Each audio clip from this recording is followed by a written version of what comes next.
The word tay and tai mean the same in Gaelic, a dwelling house, and everywhere along the length of Loch Tay are scattered relics of the past, ruins of houses which had thatched roofs over earth floors, usually placed along rocky knolls, useless for cultivation, so that the folk could use every bit of the better land for growing hay or corn or as grazings for sheep and cattle.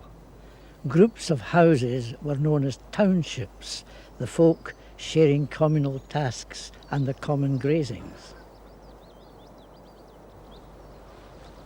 Passage of time across 3 centuries has blotted from memory the people who lived here. But one extraordinary person hasn't been forgotten.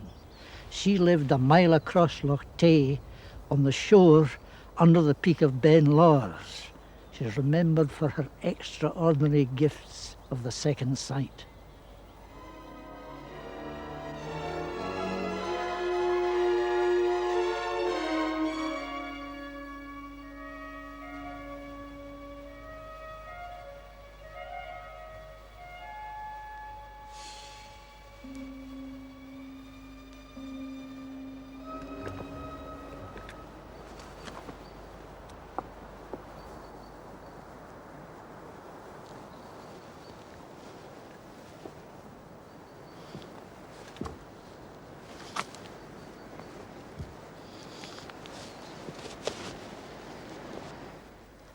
This is the old village of Lawers, and this was the house of the Lady of Lawers.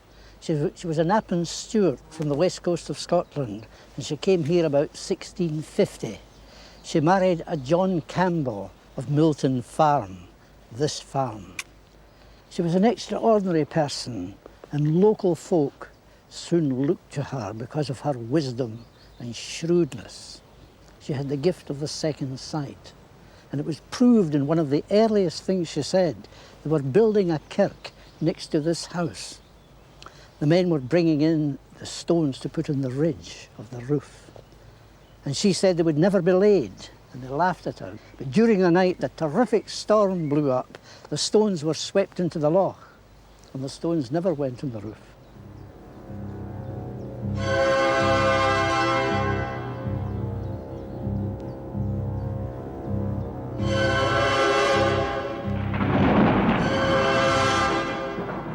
She planted an ash tree, and she said when it reached the gable, something would happen. Something would be rent in twain. Well, what was rent in twain was the kirk, the Church of Scotland disruption of 1843.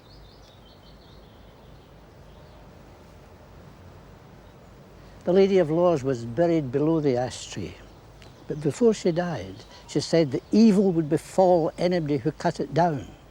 And the tenant of this farm did cut it down in 1895. And he was gored by his own Highland bull and died. The man who assisted him lost his reason and had to be locked away in a mental institution. And the young horse that pulled away the timbers died unaccountably. So this is the extraordinary thing about this woman. She looked so far ahead. Somehow these visions kept coming true, and that's why she's remembered to this day.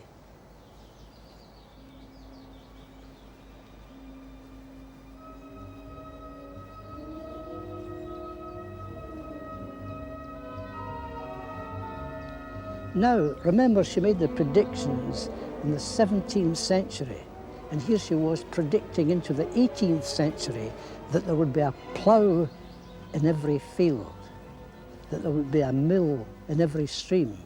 And in fact, there were 14 mills on Loch Tayside where there had been none, and there were 200 ploughs on one side of Loch Tayside alone, because that was a great age of agricultural improvement. But she went beyond that. She said there would come a time when the mouth of the sheep would rend the people from the land. These are Mervyn Brown's sheep. The dogs have rounded up about 500 from 1,000 acres of high hill, and now the sheep are on their way to the dipping pen. Mervyn is a Donegal man who's been here since 1951. It's a mix, a typical hill farm, sheep stock, cattle, any crops are grown for consuming by the livestock on the place. At one time, it was divided into 5 different holdings. This was a long time ago, of course, and due to the process of amalgamation, which is going on around us the whole time, these 5 places now constitute the whole. In 1769, there were approximately 62 cattle, 62 cows, 330 sheep, and strangely enough, 28 horses. Horses, of course, were the means of locomotion in those days, and right up until 1962. So that it was very heavy stocking, also very heavily stocked with people, much too heavily stocked with people. If I may quote the survey of Loch Tayside in 1769, women very often had 20 children, of whom 2 were alive, so that the death rate was enormous. It was a hunger and a burst. In a good year, they got by. In a bad year, pestilence came in, illness, weather conditions, and there was tremendous loss. Now, the Lady of Lors said that the mouth of the sheep would strip the land of its people, and you're a shepherd. Yes, I suppose you could put it that way. I wouldn't just say the mouth of the sheep, but the fact that nowadays it's very difficult to get young shepherds. Shepherds' wives want better conditions. They're not so likely to want to live in the outlying places. Better technology means that one man may look after more sheep than before. All these things have come together to reduce the population in rural areas, most particularly in highland areas. If you look across on the other side of Loch Tay there, you can see, well, I can see looking 4 fields under the plough. Now, this isn't because people want to crop less, it's because they've got to. Less people to harvest crops. Grass is a cheaper crop to grow. Stocking rates are heavier, so that there's very little arable work done. At the same time, the second Marquess actually cleared 500 families from the land. Maybe that was a bit drastic for that time, because there was very little alternative, wasn't there? People had to emigrate. Well, at the risk of being hung, drawn and quartered, I would say that the clearances in Scotland, and to a smaller extent in Ireland, weren't altogether a bad thing. If you look in a similar glen in Ireland to this, it's still very highly populated, a much lower standard of living, smaller stocks, more difficult to make ends meet. So that although the humanitarian side of clearing people out wasn't a good thing, I think in the long run it gave us much better farms, much bigger areas under one person. There is a school of thought in evidence in this neighbourhood that would like to revert to people making their livelihood out of a very small area. I think probably would like to be able to think that this was possible, but I very much doubt it. Human nature being what it is, if you give everyone 4 acres, within a week, half of those people would have all the land, and the other half would either have gone back to the city or gone into the army or America. Stay! Go, go!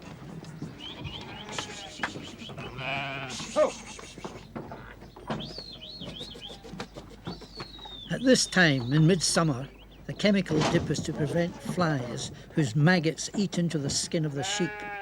Later on, they'll have another dip in autumn to waterproof the coat for the winter and prevent burrowing ticks and mites. But you've got to be strong to manhandle the strongest of these sheep, especially the older ones who know what it's all about, and they don't like it poked under and swirled around in stinging liquid for the minimum period that the law demands.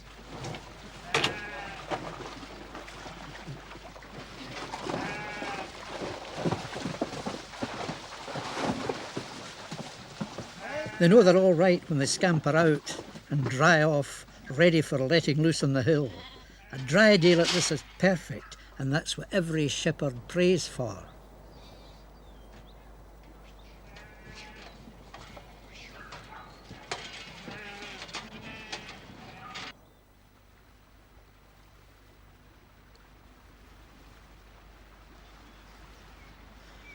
Mervyn's farm is called Milton because of two water mills that worked here, one on each side of the burn, one for grinding corn, the other for making potato flour. This one at Lawes operated until about 1950, but the wheel was turning machinery for making coffins. It stopped working when the craftsman himself died. A visiting blacksmith used to come too and shoe any horses that needed to be done. Mervyn Brown's wife was born in this croft on the slopes above Lawes Mill. From a distance you would think it was an ancient ruin, but in 1940 it was still being lived in, although not by Katie's family. It was normal for crofters to build their own houses, helped by neighbours who would gather the right kind of stones for the walls, for the chimney breast. The roofs were supported on timbers known as crucks, shaped from natural curves of timber. And these are really good examples of work done with the adze and well fixed into the stones.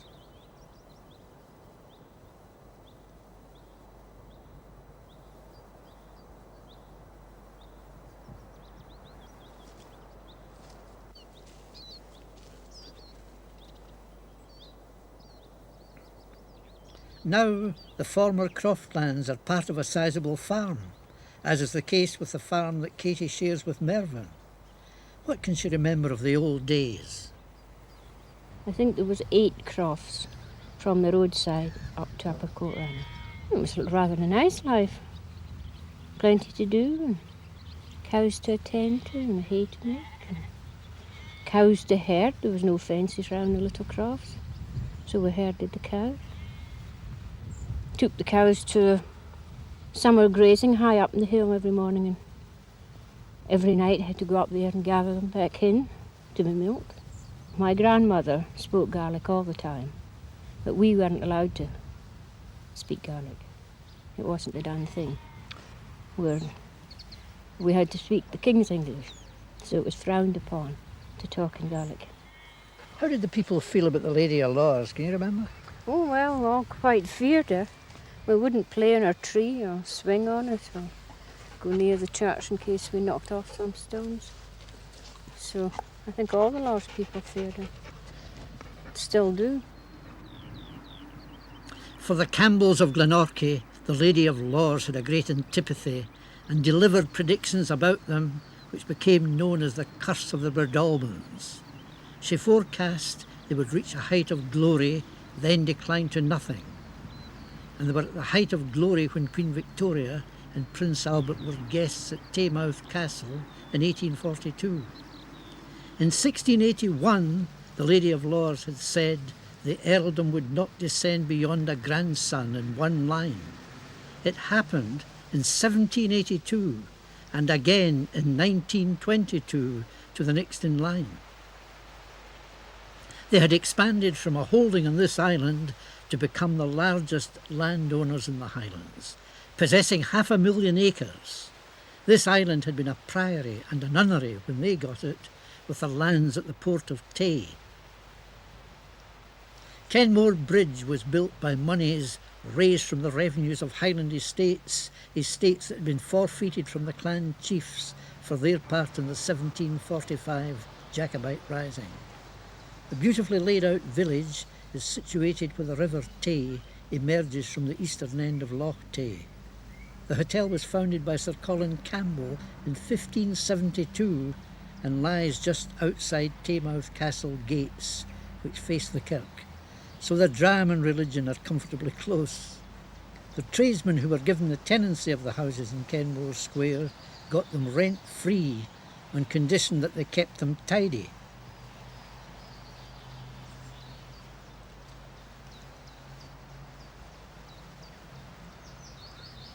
I asked the minister, Kenneth McVicker, who has been here for most of his ministry, about the Gaelic language in the parish. The Gaelic tradition here is very strong, and there's a very strong uncommon Gaelic branch within the parish. And between here and Aberfeldy, there's a lot of Gaelic being taught. The children in the school now, of course, are learning Gaelic, quite a number of them. And about the time when that Beadle Bible was brought over from Ireland and put in your kirk and the one at Cullen and something like, I believe, another 10 other kirks, there was no official language of the people available in Gaelic. So it had to be the Irish Gaelic. It had to be the Irish Gaelic. There was no Scottish Gaelic Bible printed for another 2 centuries, I don't think. So this is the Irish Gaelic Bible according to Bishop Beadle, donated in 1688.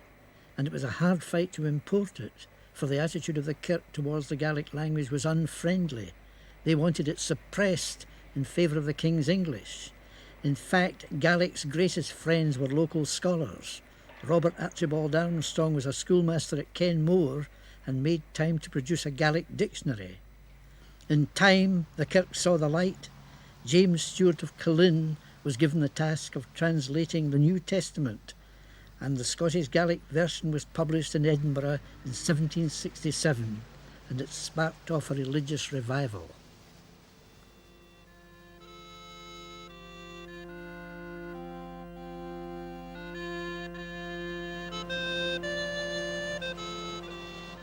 This was the pier for Lors when the railway came to Cullen at the west end of the loch and connected with a steamer service serving both sides.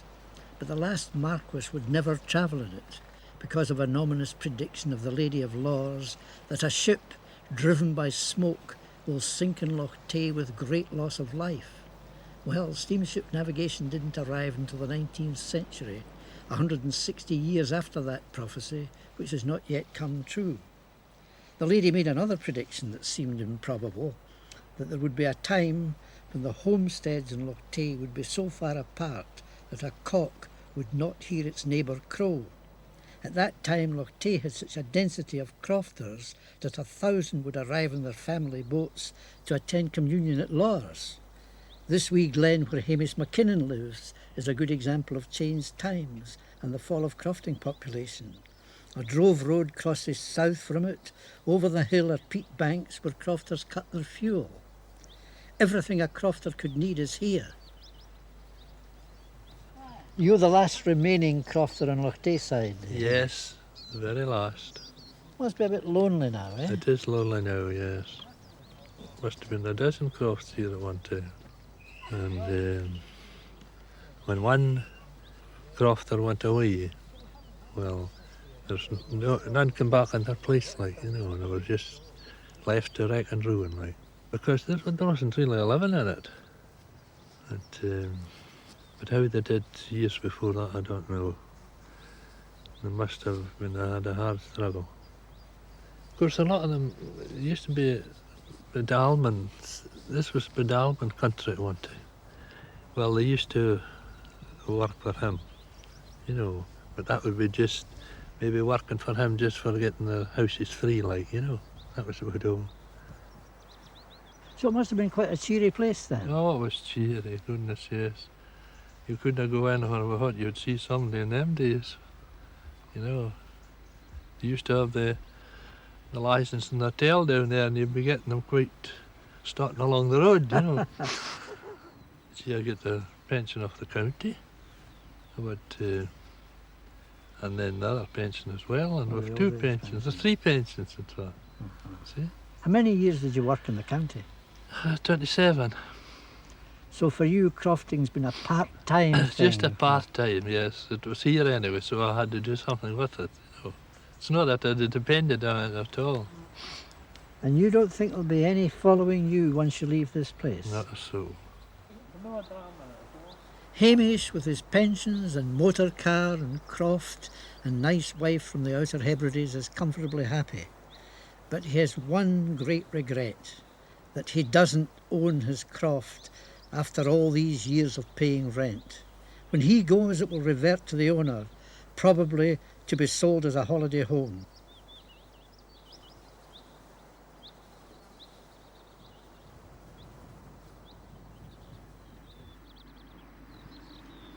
It was the coming of the railways which opened up Loch Tayside to tourism. The Aberfeldy branch line opened in 1865, and 21 years later the line came to Killin from Glenogle, and there was a steamship service running to piers along the 15-mile length of the loch. So it was now possible for townsfolk to travel by cheap day excursions and enjoy what had been reserved for a few lucky people. In these settled times, it would have been preposterous to think of the Breadalbane family living in this castle with the greatest estate in Britain around them as anything else but possessing wealth beyond the dreams of avarice. But by the 1920s, Taymouth Castle had become a hotel owned by a company of Glasgow businessmen. Then in war, it was a Polish hospital, a civil defence training centre, and more recently, an expensive private school teaching the American system of education. Listen to this prophecy by the Lady of Laws about the Breadalbanes. While there is a MacLaren in Balnasoon, there will be a Campbell in Breadalbane. And as the mourners gathered at the farm for the funeral of the last of the MacLarens, the newspapers reported on that day the sale of the last remnant of the Campbell estate. So one after another, her predictions came true. Now here was one which showed her wisdom. She said, "The feather of the goose will drive the memory from man." What she meant was that universal education, the spread of knowledge through books, would upset the old storytelling tradition, and people would no longer have the same sense of belonging, carrying on the stories from one generation to another. Well, that proved true too.